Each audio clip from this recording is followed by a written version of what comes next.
આવા જ પ્રકારની હત્યાની ઘટના બની ચૂકી છે। અગાઉ આ ગામમાંથી કિંમતી ચીજ વસ્તુઓની ચોરી થઈ ચૂકી છે, ચોર પકડાયા નથી।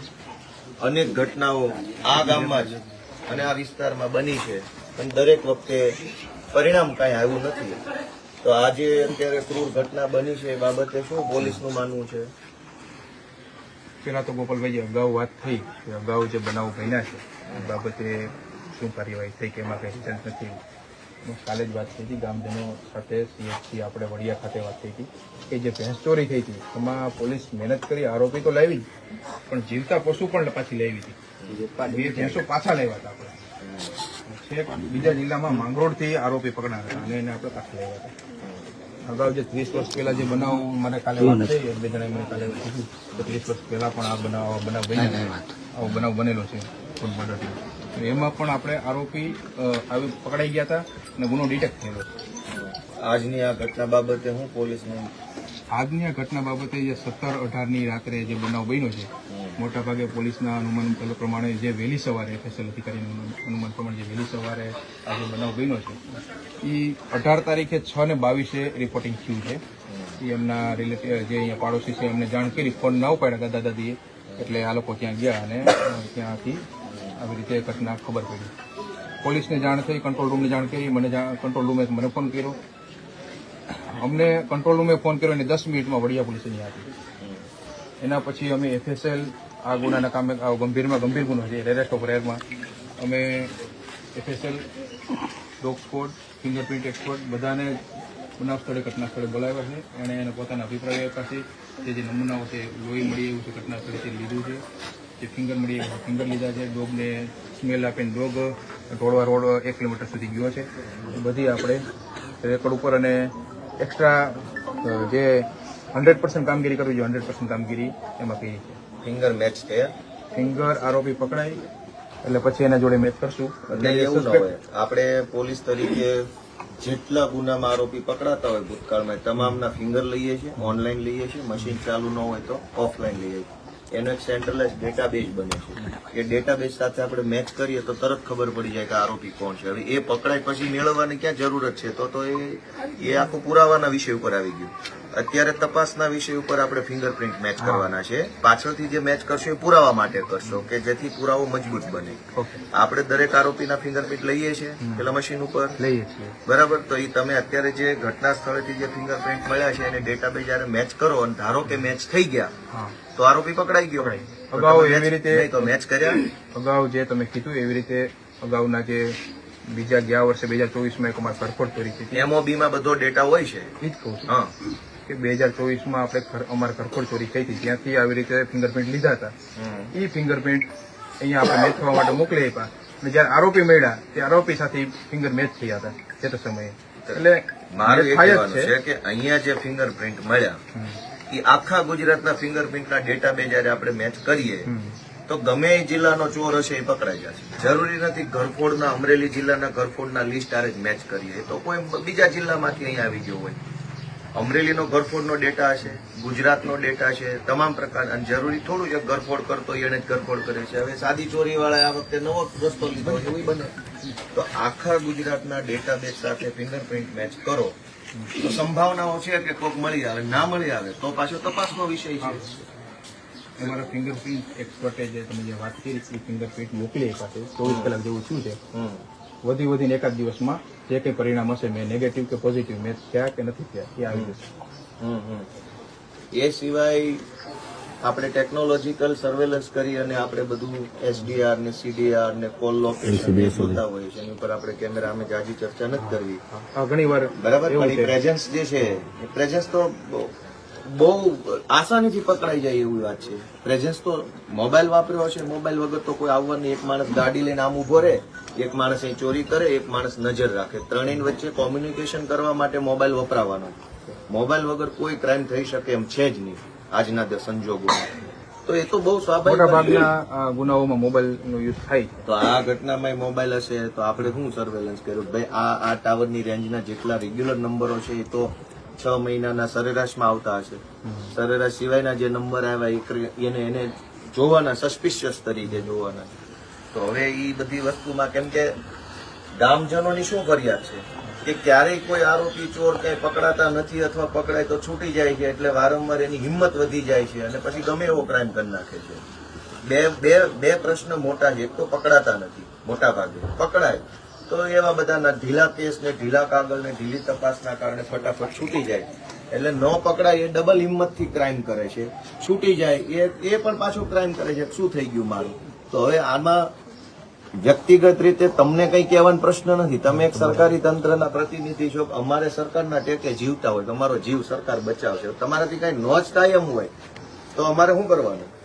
જે આપણે તમે વાત કરી ને ગોપાલભાઈ કે અમુક કેસોમાં આરોપી પકડાતા રહે એવું નથી. જો ભેંસ ચોરી છે જે ભેંસ ચોરી થઈ હતી લોકલ પોલીસ જ ડિટેક્ટ કરી અને એ ટેકનિકલ સોર્સિસના લીધે જ ડિટેક્ટ કરી. ટેકનિકલ જે ઘણી વાર કેવું છે ઓપનમાં આપણે બધી વાતો ન કરી પણ એ ટેકનિકલ સોર્સના લીધે લોકલ પોલીસ જ ડિટેક્ટ કરી છે. જે તમે ટાવરની જે કંઈ વાત કરી છે બરાબર. તો આ જે ઘટના બની છે, આટલી બધી ક્રૂર ઘટના બની, સામાન્ય રીતે ભૂતકાળમાં જેટલી આવી ઘરફોડની ઘટના બની એક આગેવાન તરીકે ઘણી ઘટનામાં અમે સામેલ થયા છીએ. એમાં લોકો બધા સંમત થશે. અનેક વખત ખેડૂતના ઘરમાંથી કપાસ કે મગફળીનો વેચાણ કરવામાં આવે ને જે રોકડા રૂપિયા ઘરમાં આવે પછી તરત ચોર આવે. ક્યારેક બંધક બનાવીને પૈસા લઈ જાય, ક્યારેક મારીને પૈસા લઈ જાય, ક્યારેક મારી નાખીને પૈસા લઈ જાય. એવું કાઠિયાવાડના અનેક જિલ્લામાં બને છે. એ બધાની પાછળ ઘણી બધી વખત છે એ ડ્રગ્સ ને દારૂ ને એવા બધા દૂષણો એની પાછળ જવાબદાર હોય છે. આ જે માણસો હોય છે આની અંદર એ આવી પ્રવૃત્તિ હારે સંકળાયેલા હોય એટલે એની હિંમત વધી જતી હોય છે કે ભાઈ હું ગમે એવું કરીશ, મારે સાહેબ હારે સેટિંગ છે, ડિસ્ટાફ વાળા હારે એટલે મને છોડાઈ લેશે. એવો એંગલ અનેક વખત નીકળ્યો છે કે લોકલ પોલીસના કેટલાક અધિકારીઓ છે એ આવા અસામાજિક પ્રવૃત્તિ લોકોને છાવરતા હોય છે. અને આ કઈ આજે તમને કહેવાનો પ્રશ્ન નથી. અનેક વખત એવી ઘટના સામે આવી છે જેમાં ક્રિમિનલ માઇન્ડના માણસો હોય, વ્યાજ માફિયા હોય, બુટલેગરો હોય, જમીન માફિયા હોય, આવી નાની મોટી ચોરી ચકારી કરવા વાળા હોય, એને પાછલા બાવણેથી બેકઅપ હોતું જ હોય છે. તમે એક સજ્જન માણસ હશો વ્યક્તિગત રીતે પણ નથી હોતું એવું ના તો કોઈ પાડી જ નહીં શકે આખા ગામમાંથી. તો દરેક વખતે ઘટનાની અંદર માત્ર ચોર પકડાઈ જાય એ વાત પૂરતી નથી. એંગલે જોવો પડશે ને કે આ ચોરની આવી હિંમત કેવી રીતે થઈ, રાજકીય રીતે કોણે સપોર્ટ આપ્યો, પોલીસ તંત્રમાં જ કોણે સપોર્ટ આપ્યો, જ્ઞાતિના લેવલ પર કોણ હતા આની પાછળ. ભાઈ આ રમેશભાઈ પકડાઈ ગયા એનાથી તપાસ પૂરી નથી થતી. રમેશભાઈની હિંમત કેવી રીતે થઈ ગઈ કોઈનું ખૂન કરવાની? કેવી રીતે આ અવળી મોટી સરકાર આટલું પોલીસ તંત્ર હોવા છતાંય જો કોઈ ખૂન કરીને વહી જાય તો એની પાછળ શું છે? કોઈ ડિસ્ટાફ વાળા છે, એલસીબી વાળા છે, પોલિટિકલ માણસો છે, કોઈ નેતા છે, બધી તપાસ થવી જોઈએ. એ તો ક્યારેય થતી નથી કે અવડા મોટા ગુંડાઓની પાછળ કોણ છે, કેમ એની હિંમત એવી થઈ ગઈ? ગોપાલભાઈ કેવું છે ઘણી વાર સામાન્ય સુખાકારીની બાબત આવે ત્યારે સર્વેલન્સ, ટેકનિકલ સર્વેલન્સ કે પોલીસ પ્રેઝન્સની વાત આવે તો અમારા ગામમાં અહીંયા આપણે કુંડિયા પીપળિયા ગામમાં જીઆરડી રાત્રે રાખીએ છીએ. બરાબર નાઇટમાં જીઆરડી હોય છે. એના સિવાય પોલીસ પ્રેઝન્સ હોય છે. અમારી વિલેજ વિઝિટ હોય ત્યારે અમે સૂચના આપીએ છીએ કે જે પરપ્રાંતીય ઘણીવાર આવતા હોય છે, પરપ્રાંતીય મજૂર હોય છે બરાબર, એ અહીંયા રહેતા હોય છે. ખેડૂતોને વારંવાર સૂચના આપી છે કે ભાઈ તમે એના આધાર કાર્ડ, એનો ડેટા તમારી પાસે રાખો અને પંચાયતને જમા કરાવો. પંચાયતને ઘણીવાર સરપંચને અમે કીધું છે અને આ બાબતે સરપંચને લેખિતમાં આપ્યું છે ઘણીવાર તમે આ ડેટા મેક્સિમમ જેટલો થાય એટલો અહીંયા જમા કરાવો. કારણ ત્યારે આવો અઘટિત બનાવ બને તો એમાં અમને ઉપયોગી થાય.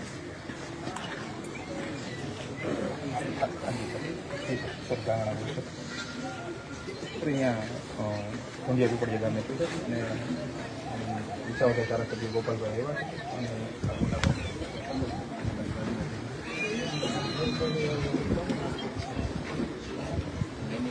વિસાવદર ધારાસભ્ય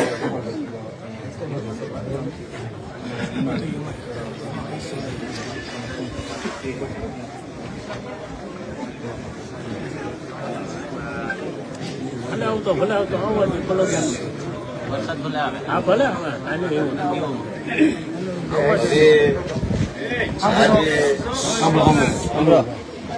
આ જે ક્રાઇમની ઘટના બની એટલે હવે એના આરોપીની તપાસ બાબતે તમે જે કોઈ કામ કરો છો એમાં એક એંગલ છે કે ભાઈ પરપ્રાંતીય કોઈ વ્યક્તિ હોય એવું ગામ લોકોનું કહેવાનું છે. બહારના મજૂરો હોય છે બીજા રાજ્યના, બીજા રાજ્યના અહીંયા વધારે હોય છે, બીજા જિલ્લાના વધારે હોય છે, બીજા રાજ્ય તો ઈ બધા લોકો જે છે એમાંથી મોટા ભાગના લોકોમાંથી દારૂ પીવાની ટેવ વાળા રોજ રાતે પી જવા વાળા હશે કે નહીં હોય? તો દારૂ બેફામ મળતો હશે.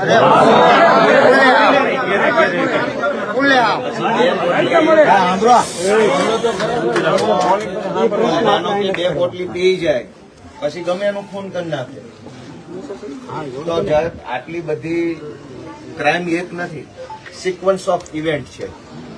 દારૂ પીધો છે, કોઈએ દારૂ વેચ્યો છે, દારૂના નશામાં આવી ગયો છે, ચોરી કરવાનું મન થયું છે, ચોરી કરવા ગયો છે, ચોરી કરીશ તો પકડાઈ જશે, બીક લાગી સિક્વન્સ ઓફ ઇવેન્ટ એક ઘટના નથી.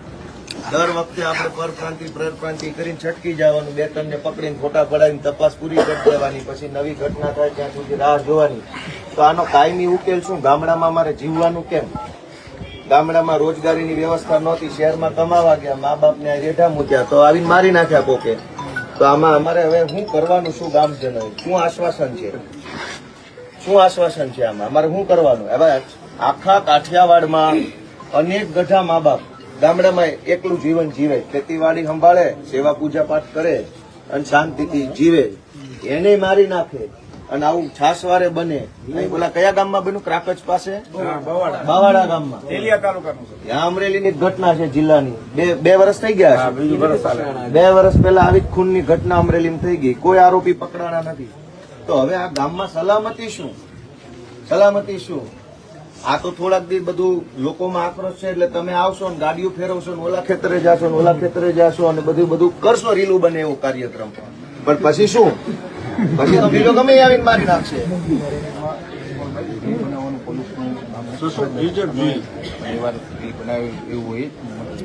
બનાવતા જ નથી.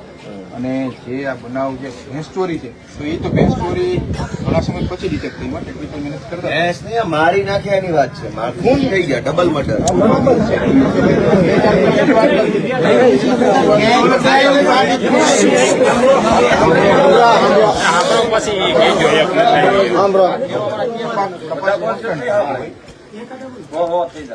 હવે આમાં ગામજનોની એક લાગણી છે કે તાત્કાલિક એટલે કે ટાઈમ ફ્રેમ ની અંદર કંઈક આનું નિરાકરણ આવે. પોલીસે એમ કીધું 10 દિવસની અંદર ગોતશું. નેતાનો પુત્રો ખોવાઈ ગયો હોત તો કેટલા દિવસમાં ગોત્યો હોય? કેબિનેટ મંત્રી કે કોઈ મોટા મોટા નેતાના ઘરે પુત્રો ખોવાઈ જાય તો આખા ગુજરાતની પોલીસ લાગી જાય છે. માણા મરી જાય તો 10 દિવસે આરોપી મળશે, કૂતરા ખોવાઈ જાય તો કલાકમાં મળશે. તો તમે ગામને આશ્વાસન આપો કે ભાઈ કેવી રીતે કામગીરી થશે, નહીતર પછી અમારે આગેવાની લેવી પડશે કે ભાઈ હવે તમારે અમને ન્યાય જ નથી આપવો, આરોપીઓ મારી ભાગી જાય, ખૂન થઈ જાય છે, પોલીસ આશ્વાસન આપ્યા કરે છે, દારૂડિયાઓ બેફામ બનીને ફરે છે. કયા દારૂડિયાને 2 પોટલી વધારે મારી જાય તો ગમે એનું ખૂન કરી નાખે છે. તો શું કરવાનું આમાં?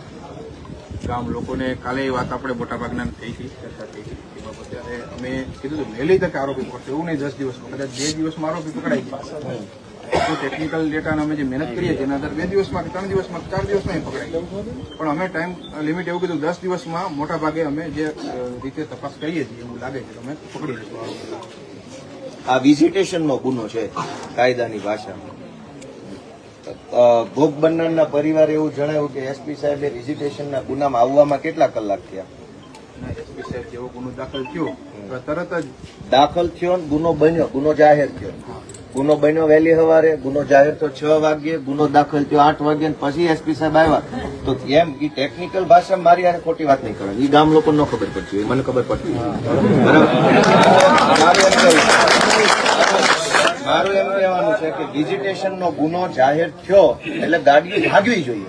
વિઝિટેશન ગુનો છે, ડબલ મર્ડર એટલે એસપી નું વિઝિટેશન છે, ડીવાયએસપી નું વિઝિટેશન છે, નોંધ આવી જોઈએ. હવે તમે આવી ગયા એ બરાબર છે, ઓકે, તમારી ડ્યુટી સારી છે, હાલો. વિઝિટેશન નું શું થયું? બધું થઈ જાય, બિસ્તરા પોટલા બધું વિખાઈ જાય, પછી એસપી આવીને ખાલી ગામ લોકોને લાગે કે આવી ગયા છે એવું થોડું હોય. તો એનો તમે ગામ લોકોને નથી ખબર પડતી, ભોળા માણસો છે, આમાં આવું બધું હોય. પણ આવું થાય, ચોરને બધી ખબર છે પાછી, એસપી નથી આવ્યા એટલે વાંધો નહીં આવે. ચોર તો ચાલાક છે. આ ગુનામાં તો અમારા ડીવાયએસપી સાહેબ અને એસપી સાહેબ તરત જ આવી ગયા, બધાને ખબર છે. આપણે જે અહીંયા પરિવારજનો છે એની ખ્યાલ છે અને જેવો ગુનો અમને જાહેર થયો તરત જ આવી. હવે તમારી પાસે સાહેબ અત્યારે હાલ પૂરતી એટલી આશા રાખીએ છીએ કે મંગળવાર બુધવાર સુધીમાં આ કેસની કંઈક તપાસ ખુલે કે ભાઈ કોણ છે ને શું છે ને એની પાછળ કેવા કેવા પ્રકારના ક્રાઇમ થઈ ગયો એ એક પાર્ટ છે, ખૂન થઈ ગયું એ એક વિષય. ખૂન કરનાર માણસે ખૂન કરતા પહેલા કોને મળ્યો? દારૂ પીધો, નેતાને મળ્યો, બીજા કોઈ ટપોરીને મળ્યો, કોઈ એને ચડાવ્યો, પોલીસમાંથી સપોર્ટ હતો, એની તપાસ થવી જોઈએ. બધાનું શું માનવું છે? ખાલી ખૂન થઈ ગયું એમ નહીં, એને એટલી બધી હિંમત ક્યાંથી આવી? આપણી તો કોઈને ટાપલી મારવાની હિંમત નથી થતી. ખૂનની હિંમત આવી તો કોક તો છે એની પાછળ, તો એની તપાસ થવી જોઈએ. એટલે આપણે મંગળવાર બુધવાર સુધી આશા રાખીએ છીએ. નહીંતર બુધવાર મંગળવારે પાછું હું વાત કરી